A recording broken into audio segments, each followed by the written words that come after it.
बिस्मिल्लाहिर्रहमानिर्रहीम सल्लल्लाहु अला मुहम्मद। अस्सलामु अलैकुम। मेरा नाम अदनान है। लास्ट लेक्चर में हमने issuance of shares and debenture की कुछ इनिशियल एंट्रीज समझी थी। जिसने वो वीडियो नहीं देखी, इसके डिस्क्रिप्शन में उस वीडियो का लिंक दिया हुआ है, ज़रूर देखें।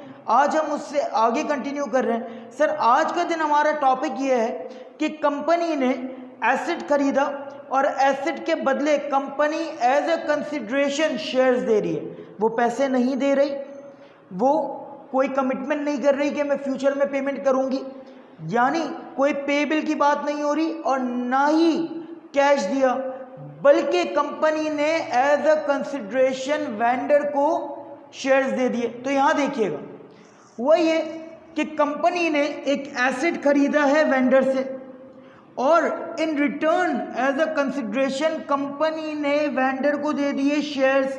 अब जो कंपनी ने वेंडर को शेयर्स दिए हैं, उस शेयर की तीन कंडीशंस हो सकती हैं। यहाँ तो कंपनी शेयर्स जो है वो एट पार इशू करेगी। यहाँ पे एट पार का मतलब यह है कि एक ऐसा शेयर जिसकी फेस वैल्यू 10 रुपये है, कंपनी ने उसे 10 रुपये में ही इशू कर दिया, तो उसे हम कहेंगे at par. Number 2, at premium. इसका मतलब यह है कि एक ऐसा शेयर जिसकी पार वैल्यू तो 10 रुपये, लेकिन कंपनी ने उसे इशू कर दिया 17 रुपीज़ में, यानी 7 रुपये ज़्यादा लिए हैं। कंपनी ने 7 रुपये ज़्यादा पे इशू किया है, तो वो जो 7 रुपये है वो है हमारा कैपिटल गेन, और कैपिटल गेन को हम कहते हैं एट प्रीमियम।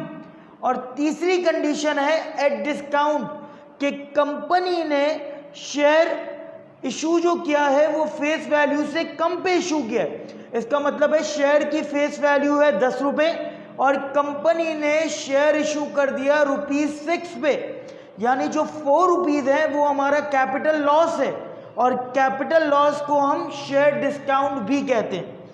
अब सर, हम पहली कंडीशन सॉल्व करने जा रहे हैं, यानी कि एट पार, कि 10 रुपये का शेयर कंपनी ने 10 रुपये में ही इशू कर दिया। देखिएगा सर, कंपनी ने खरीदा है एसेट। सर, एसेट कोई भी हो सकता है। ये एसेट जो है यहाँ पे, ये लैंड भी हो सकता है, ये बिल्डिंग भी हो सकती है, ये कोई व्हीकल भी हो सकता है, और ये कोई इक्विपमेंट भी हो सकता है। कोई भी एसेट हो सकता है। तो सर, कंपनी ने एक एसेट खरीदा है, और सर हम जानते हैं कि एसेट जब भी इंक्रीज होता है डेबिट होता है। तो सर, एसेट मेरा इंक्रीज हो गया, जब कंपनी में एसेट इंक्रीज होगा तो डेबिट हो जाएगा, इसलिए मैंने एसेट को डेबिट कर दिया। और बदले में कंपनी ने इक्विटी इशू की है, कॉमन शेयर्स इशू किए हैं, यानी कि ऑर्डिनरी शेयर्स इशू किए हैं। तो कंपनी जब शेयर इशू करेगी तो कंपनी का कैपिटल बढ़ जाएगा, और कैपिटल जब भी इंक्रीज होता है क्रेडिट होता है। सर, क्योंकि शेयर की फेस वैल्यू 10 रुपये थी, तो ऑर्डिनरी शेयर कैपिटल भी मैं 10 रुपये से रिकॉर्ड करूंगा। तो asset debit, ordinary share capital credit. Number 2, sir second case है एट प्रीमियम। एट प्रीमियम का मतलब है कि कंपनी ने फेस वैल्यू से ज़्यादा पे इशू किया है, यानी शेयर है 10 रुपये का और कंपनी इशू कर रही है 17 रुपये में। सर, इसका मतलब यह है कि हमने जो एसेट खरीदा, सर कंपनी ने एसेट खरीदा, एसेट बढ़ गया, एसेट बढ़ेगा तो डेबिट हो जाएगा। सर, एसेट इंक्रीज हुआ, डेबिट हो गया 17 रुपीज़ से, और सर कंपनी ने बदले में इक्विटी इशू की है, शेयर्स इशू किए हैं, और कैपिटल जब भी बढ़ता है क्रेडिट होता है। सर याद रखिएगा, कैपिटल हमेशा क्रेडिट होगा शेयर की फेस वैल्यू से, यानी कि उसकी पार वैल्यू से। सर, शेयर की पार वैल्यू थी 10 रुपये, तो कैपिटल इंक्रीज हो गया 10 रुपये से, और जो बाकी 7 रुपये हैं वो सर कैपिटल गेन है, और कैपिटल गेन हमेशा क्रेडिट होता है। किस नाम से? शेयर प्रीमियम के नाम से। तो सर 7 रुपये से मैं शेयर प्रीमियम रिकॉर्ड कर दूंगा। सर फिर देखिएगा हुआ क्या है, मैंने एक एसेट खरीदा 17 रुपये का, बदले में मैंने as a consideration share issue किया 10 रुपये का, एक ऐसा शेयर जिसकी पार वैल्यू 10 रुपये थी, और बाकी शेयर प्रीमियम हो गया 7 रुपये।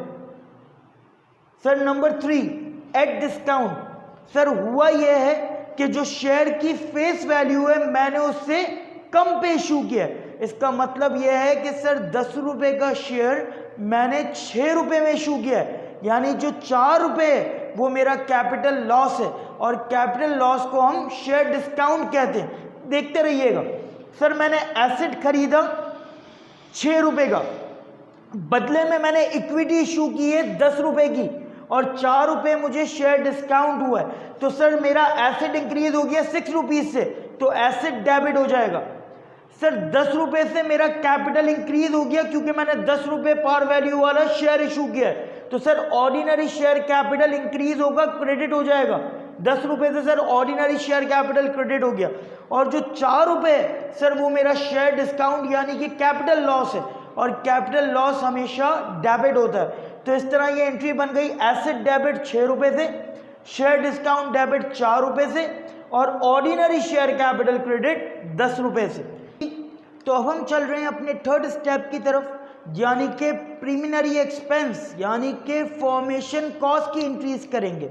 मैं यहाँ पे वर्ड प्रीलिमिनरी एक्सपेंस इसलिए इस्तेमाल कर रहा हूँ क्योंकि हमारी board of intermediate education Karachi की बुक्स में ये वर्ड इस्तेमाल हुआ है प्रीलिमिनरी एक्सपेंस, इसलिए मैं यहाँ पे वर्ड फॉर्मेशन कॉस्ट इस्तेमाल नहीं कर रहा।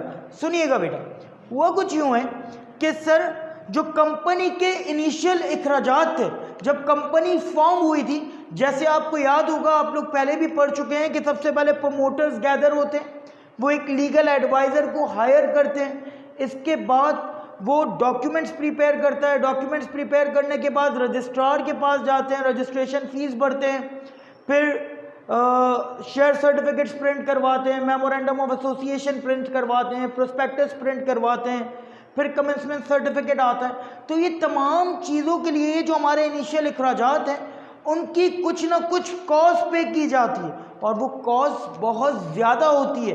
तो कंपनी उस कॉस्ट को एक नाम से रिकॉर्ड करती है, जो हेड में रिकॉर्ड करती है वो हेड कहलाता है प्रीलिमिनरी एक्सपेंस। याद रखिएगा, प्रीलिमिनरी एक्सपेंस को हम एज अ एसेट रिकॉर्ड करते हैं। कौन सा asset? As a non current asset. ये बेसिकली सर आप कह रहे हैं कि ये हमारे इनिशियल एक्सपेंसेस हैं, फिर हम इसे एसेट क्यों रिकॉर्ड कर रहे हैं? तो एक बात याद रखिएगा, ये एसेट हमारा फिक्टिशियस एसेट है। फिक्टिशियस एसेट वो एसेट होते हैं जिन्हें फेक एसेट भी कहा जाता है। फेक का मतलब है झूठे एसेट्स, जो रियल में आपके एसेट नहीं होते, लेकिन आपने उन्हें पीएनएल में एज एन एक्सपेंस चार्ज नहीं किया होता, इसीलिए आप उसको रिकॉर्ड करते हैं एज एन एसेट। अब उसका ट्रीटमेंट क्या है वो बिल्कुल ही अलग टॉपिक है, तो मैं उसकी तरफ अभी नहीं जा रहा। हमने सिर्फ इतना याद रखना है कि प्रीलिमिनरी एक्सपेंस हमारे फॉर्मेशन के एक्सपेंसेस हैं, इन्हें आप फॉर्मेशन कॉस्ट भी कहा जा सकता है। तो सर हुआ यह है कि ये जितने लोगों ने भी हमें अपनी सर्विसेज दी थी उसके बदले हम शेयर इशू कर रहे हैं, कि फॉर एग्जांपल प्रमोटर्स को आप शेयर इशू कर रहे हैं, तो उसे आप जिस हेड में रिकॉर्ड करेंगे वो है प्रीलिमिनरी एक्सपेंस। इसी तरीके से आप शेयर्स जो आपने प्रिंट करवाए थे उसके बदले में आप शेयर्स इशू कर रहे हैं, तो वो भी रिकॉर्ड होगा प्रीलिमिनरी एक्सपेंस के हेड में। आपने मेमोरेंडम ऑफ एसोसिएशन या फिर आर्टिकल ऑफ एसोसिएशन प्रिंट करवाया था, तो उसकी भी जो कॉस्ट है वो रिकॉर्ड होगी जिस हेड में, उस हेड का नाम है प्रीलिमिनरी एक्सपेंस। तो सर तो यहाँ देख लीजिएगा कि प्रीलिमिनरी एक्सपेंस हमारा एसेट है, और एसेट जब भी इंक्रीज होता है डेबिट होता है, इसलिए मैं प्रीलिमिनरी एक्सपेंस को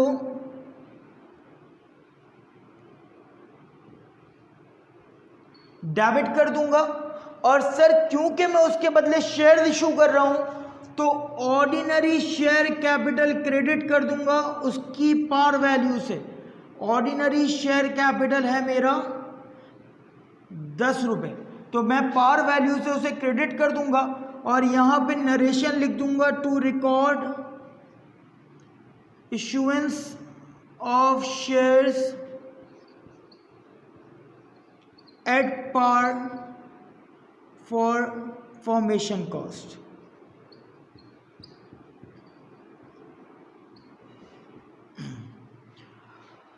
उम्मीद करता हूँ कि लेक्चर नंबर 2 जिसमें हमने परचेज ऑफ एसेट जिसके बदले हमने शेयर इशू किए थे, और नंबर 2 फॉर्मेशन कॉस्ट जिसके बदले हमने शेयर इशू किए थे, आपको समझ में आ गया होगा। Thank you so much. जज़ाकल्लाह। अल्लाह हाफ़िज़।